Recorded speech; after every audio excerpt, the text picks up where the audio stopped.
Dahil sa kanyang mga kontrobersyal at madalas ay palyadong mga desisyon para sa bansa, ay kinababahala na ng isang doktor at dating opisyal ng pamahalaan ang mental condition ni Bongbong Marcos Jr.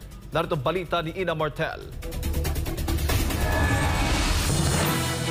Hindi pa rin humuhupa ang pagkabahala ng publiko sa isyu ng paggamit at maaaring pagkalulong sa iligal na droga ni Pangulong Bongbong Marcos Jr. Matatandaang dawit ang pangalan ng Pangulo nang mag-viral sa social media ang PIDEA pre-operation report noong 2012 kung saan makikita ang kanyang pangalan. Itinanggi naman ito ng PIDEA at sinabing hindi totoo ang nasabing dokumento. Pero lumantad ang dating PIDEA agent na si Jonathan Morales at pinatotohanan ang report. Sabay-sabi na siya nga mismo ang umako sa nasabing pre-operation report. Nagsagawa ang Senado ng pagdinig kaugnay dito sa pangunguna ni Senator Ronald Bato de la Rosa. Mismong si de la Rosa ay naniniwala na totoo ang dokumento, ngunit nang magpalit ng liderato ang Senado, hindi na muling nasundan ang nasabing pagdinig. Sa press conference ng KOJC nitong Huwebes, muling nabuhay ang issue ng posibleng paggamit ng iligal na droga ni Marcos dahil sa mga questionable nitong mga desisyon. Ayon sa dating opisyal ng PCOO na si Dr. Lorraine Badoy, nakababahala na ang ganitong gawain ng Pangulo. As a doctor, I'm really worried about the mental condition of this president.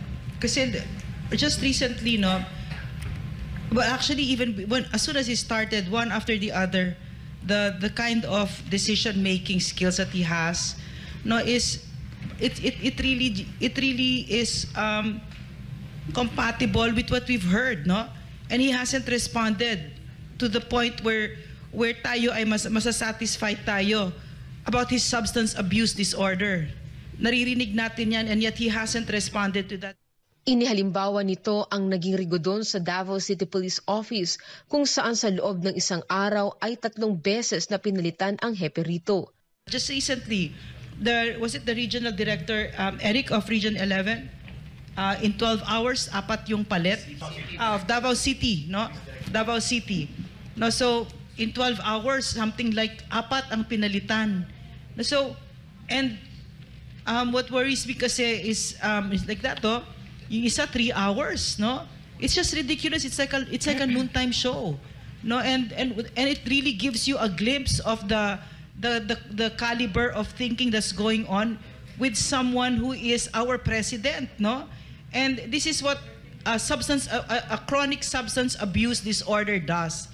It impairs your judgment, your decision making, your perspective of things. It makes you paranoid. It makes you depressed.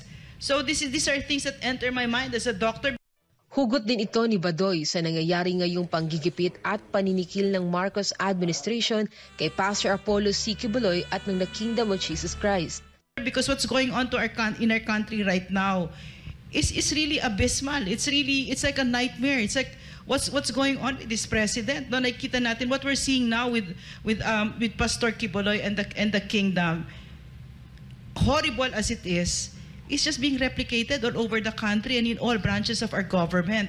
Samantala, matatandaan nang tanungin si Marcos kaugnay sa aligasyong gumagamit ng iligal na droga ay hindi niya ito direktang itinanggi. Ngunit